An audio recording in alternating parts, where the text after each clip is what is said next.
लालची गाय की व्यापारी। कोमल के पास ढेर सारी गायें थी। वो उनकी देखभाल करती, उनका दूध निकालती, दही, घी बनाकर बाजार में बड़े अच्छे दामों पर बेच दिया करती थी। जैसे ही उसके पास 5 से ज्यादा गायें होती तो एक आध गाय को वो अक्सर बेच भी दिया करती थी, क्योंकि ज्यादा गायें उसके पास होती तो उनकी देखभाल वो ढंग से नहीं कर पाती। एक दिन उसके पास जमीला नाम की एक लड़की आती है। कोमल, ये गाय बिकाऊ है ना? हाँ हाँ, बिकाऊ है। तो कितने की दी? कोमल जमीला को दाम बताती है। जमीला तुरंत पैसे निकालकर कोमल को दे देती है और गाय को अपने साथ ले जाती है। जाते जाते कोमल गाय को बहुत प्यार करती है और जमीला से कहती है, मैंने इसे बहुत प्यार से पाला है, तुम भी इसका ख्याल रखना। हाँ हाँ ठीक है। जमीला बड़े उखड़े हुए अंदाज में चली जाती है। कोमल को कुछ अच्छा नहीं लगता तो वो उसे रोककर पूछती है, सुनो, क्या तुम इसी गांव में रहती हो? नहीं, मैं पड़ोस के गांव से आई हूँ। क्यों, कोई दिक्कत है क्या? नहीं नहीं, कभी कभी याद आएगी तो मैं अपनी गैया से मिलने आ सकती हूँ क्या? जमीला नाराज होकर जवाब देती है, अब ये तुम्हारी कहाँ रही, ये तो मेरी है। जमीला गुस्से में गाय को खींचती हुई ले जाती है।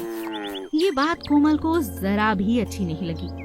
वो 1-2 दिन बाद अपनी गाय की बहुत याद आने के बाद उसी पते पर जाकर जमीला को देखना शुरू करती है। वो ये जानना चाहती थी कि जमीला अच्छे तरीके से गाय की देखभाल कर भी रही है कि नहीं। लेकिन जैसे ही कोमल जमीला के आंगन में पहुंचती है, वो देखकर हैरान रह जाती है। हे भगवान, मेरी गैया इतनी गंदी, इतनी मैली हुई पड़ी है और 4 ही दिनों में इसका ये हाल। लगता है इसे अच्छे से कोई खाने को भी नहीं देता। मुझे इसे इतनी बेरहम औरत को नहीं बेचना चाहिए था। मैंने क्या किया? कोमल को अपनी गलती का बहुत एहसास होता है। वो अपने साथ पैसे लेकर आई थी। वो जमीला को दुगने दाम देकर अपनी गैया वापस लेने की बात कहती है।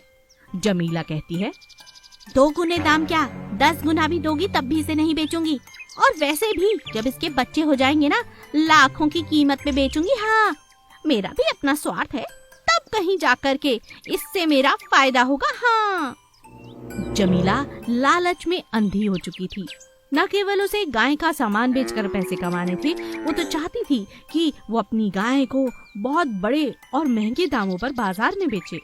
मगर इतनी दुखी और कमजोर गाय को कौन खरीदता?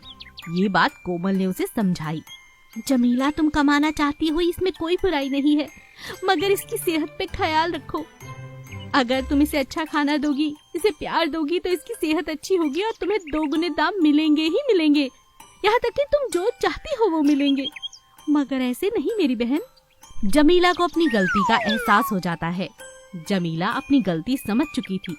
उसने कोमल से कहा, बहन, तुम ठीक कहती हो। मैं वादा करती हूँ बहन, मैं इसे बहुत प्यार दूंगी और तुम्हें शिकायत का कोई मौका नहीं दूंगी। अब कोमल अपने घर खुशी खुशी चली जाती है और गैया का जमीला बड़े दिल से ख्याल रखने लगती है। जमीला और उसकी गाय का रिश्ता बहुत अच्छा हो जाता है और उसका लालच हमेशा के लिए खत्म हो जाता है। एक दिन लोमड़ी और कुत्ता लड़ कर परेशान कर चुके थे। इतनी ज्यादा लड़ाई बढ़ चुकी थी कि दोनों को राजा शेर के पास ले जाया गया। राजा शेर बहुत गुस्से में आ जाता है और लोमड़ी और कुत्ते से पूछता है, बात क्या है? इतना झगड़ा आखिर क्यों? क्या हुआ है लोमड़ी? लोमड़ी राजा से कहती है, महाराज, क्या बताऊं, ये जो कुत्ता है ना, ये हर रोज मेरे आम खा जाता है। मैं जगह जगह से बहुत सारे मीठे मीठे आम तोड़ कर लाती हूँ और ये मेरे सारे आम खा जाता है और कहता है कि इसने ऐसी चोरी नहीं की, बल्कि मैंने इसके आम चुराए हैं। नहीं नहीं महाराज, ये झूठ बोल रही है। मैंने इसका कोई आम नहीं चुराया, बल्कि इसने मेरे जमा किए हुए सारे आम खा लिए हैं, एक भी नहीं छोड़ा। मैंने इसे रंगे हाथों पकड़ा है महाराज, इसीलिए झगड़ा कर रहा हूँ। बहुत मेहनत लगती है आम ढूंढने में। ये तो लोमड़ी है, मैं तो कुत्ता हूँ। भला मुझे आम तोड़ने में भला सोचिए कितनी दिक्कत होती होगी ना। राजा शेर दोनों की बात सुनते हैं, लेकिन कौन सच कह रहा है ये सोचने में बहुत परेशान हो जाते हैं। तभी उनकी नजर कबूतर पर पड़ती है और वो कबूतर से कहते हैं, अरे बोलो कबूतर, तुम्हारे पास इस बात का कोई हल है? बहुत आसानी से महाराज, आप मेरे साथ जादुई पेड़ के पास चलिए। इन दोनों को वहीं लेकर चलते हैं। वहाँ पर दूध का दूध और पानी का पानी हो जाएगा। वहाँ पर जादुई आम लटके हुए हैं। इन दोनों में से जो भी सच कह रहा है वो तो बच जाएगा, लेकिन दूसरा जैसे ही आम को काटेगा सारे दांत टूट जाएंगे उसके। राजा शेर कुत्ता और लोमड़ी को लेकर जादुई पेड़ के पास जाते हैं। कुत्ता झूठ बोल रहा था, इसीलिए वो जादुई पेड़ देखते ही वहाँ से भाग जाता है। लोमड़ी राजा शेर से कहती है, महाराज, देखा आपने, ये जादुई पेड़ की जरूरत ही नहीं, मैं काट कर अभी बताती हूँ। जादुई पेड़ का आम लेकर जैसे ही लोमड़ी काटती है, वो आम आराम से कट जाता है और उसके दांतों को कुछ नुकसान नहीं पहुँचता। इस बात से ये बात साबित हो जाती है कि कुत्ता ही इस बात का गुनहगार था और वो झूठ बोल रहा था। इसीलिए हमें कभी झूठ बोलकर दूसरों पर इल्जाम नहीं लगाना चाहिए। नकली सफेद भालू और रंगीन शेर का लुटेरों पर कहर। जंगल में अचानक कुछ लुटेरे आ जाते हैं जो कई सारे पेड़ काटने लगते हैं और अपने अपने घर ले जाना चाहते हैं। जंगल में मिलने वाली जड़ी बूटियों को भी ये लुटेरे लूट रहे थे। ये बात जब रंगीन शेर को पता चली तो वो बहुत गुस्से में आ जाता है और उन पर आक्रमण करने की सोच लेता है। तभी वहाँ बैठा कौवा राजा शेर से कहता है, महाराज, ये सारी बातें तो आपकी मुझे समझ में आ गई कि आप उनसे युद्ध करना चाहते हैं, मगर जरा ये तो सोचिए, आखिर वो हमसे डरेंगे क्यों? वो पहले ही जानते हैं कि आप यहाँ के राजा हैं। अगर उन्हें आपसे डर होता तो वो ये सब करते ही नहीं। आपको अपने साथ कोई देवीय शक्ति या कोई चालाक चीज लेकर जानी चाहिए, जिसे देखकर ही वो भाग जाए और आपके सर पर किसी को मारने का दोष भी ना लगे। महाराज, आप भूल रहे हैं, पंडित ने आपको कहा था कुछ समय के लिए आपको कोई मृत्यु नहीं करनी है। राजा शेर को पंडित की कही हुई बात भूल चुकी थी। राजा को अब कौवे ने याद दिला दिया था, इसीलिए वो कहता है, ये तो तुमने बहुत अच्छा किया जो मुझे ये बात याद दिला दी, मगर ऐसा क्या करूं जिससे सांप भी मर जाए और लाठी भी न टूटे? राजा शेर बहुत सोचता है। तब वो अपने दोस्त की उपहार में दी हुई एक सफेद रंग की खाल को लेकर बाहर आता है।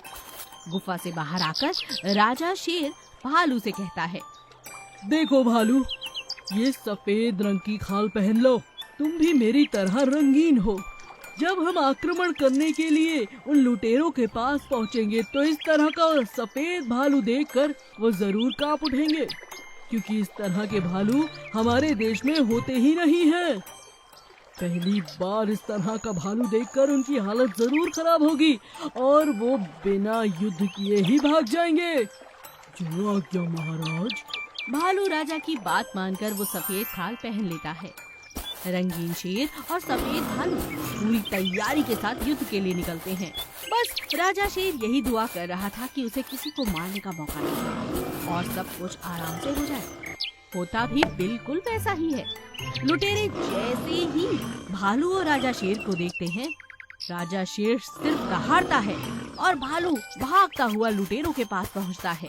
सारा सामान छोड़कर लुटेरे तुरंत भाग जाते हैं और वापस कभी लौट कर नहीं आते। तो इस तरह चतुराई के साथ सफेद भालू की मदद से रंगीन शेर कामयाब हो जाता है। इसी के साथ राजा शेर बहुत ज्यादा शुक्रिया कौवे का भी करता है और कहता है, कौवे, तुमने मेरी बहुत मदद की है। यूँ तो ये सारा प्लान मेरा था, मगर याद दिलाने की ये खूबी तो तुम में ही है, वरना मैं तो उन्हें कब का मार देता, क्योंकि गुस्से में जो था। इस तरह सारे जंगल में खुशियाँ छा जाती हैं और राजा शेर अपनी गुफा में आराम करने के लिए चला जाता है। अनोखे दोस्त। चंदन और राघव बहुत पक्के दोस्त थे। दोनों के पास कोई काम धंधा तो था नहीं। सारा दिन गांव का पूरा चक्कर लगाते और जंगल में घूमने चले जाते। एक दिन पूरे गांव में एक बहुत बड़ी अफवाह फैल गई थी कि गांव के बैंक में बहुत जल्द लुटेरे डाका डालने वाले हैं। बहुत समय से गांव में डकैती की वारदातें होती जा रही थी। ये बात दोनों दोस्त जानते थे। अरे यार, ये कौन डकैत है? कमाते धमाते नहीं, आसानी से पैसा चोरी करते हैं और जीवन व्यतीत करते हैं। मगर ये गलत बात है यार। ऐसे लोगों की मेहनत का पैसा ले लेना कोई अच्छी बात नहीं। तो हमें जाकर इनकी तलाश करनी चाहिए। अगर मिल जाए तो पुलिस के हवाले कर देंगे। हाँ हाँ, क्यों नहीं। वो देखो, पुलिस ने उन्हें पकड़ने पर 10,000 का इनाम भी रखा है। दोनों दोस्त इनाम की राशि पाने के लिए अब बहुत मेहनत करते हैं।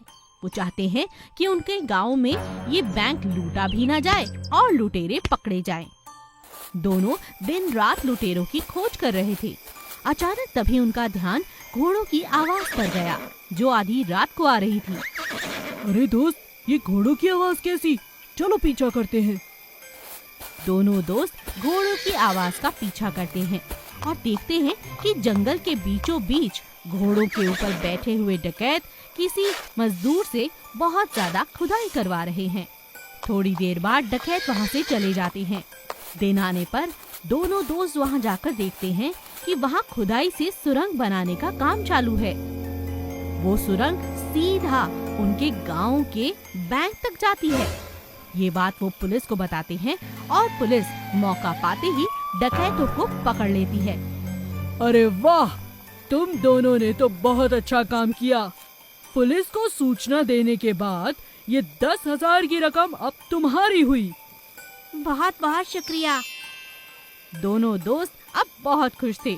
डकैत उनसे कहता है, हाँ, तुम दोनों की वजह से मेरा सारा प्लान खराब हो गया। मैं बाहर निकलकर तुम्हें छोड़ने वाला नहीं।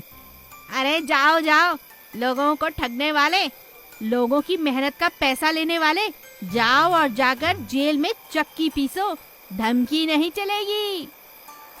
दोनों दोस्त बड़े इतराते हुए अपने घर 5-5 हजार रुपए ले जाते हैं और नया बिजनेस शुरू करते हैं, ताकि अब वो अपनी मेहनत से कमा सके और अपना जीवन अच्छे से बिता सके।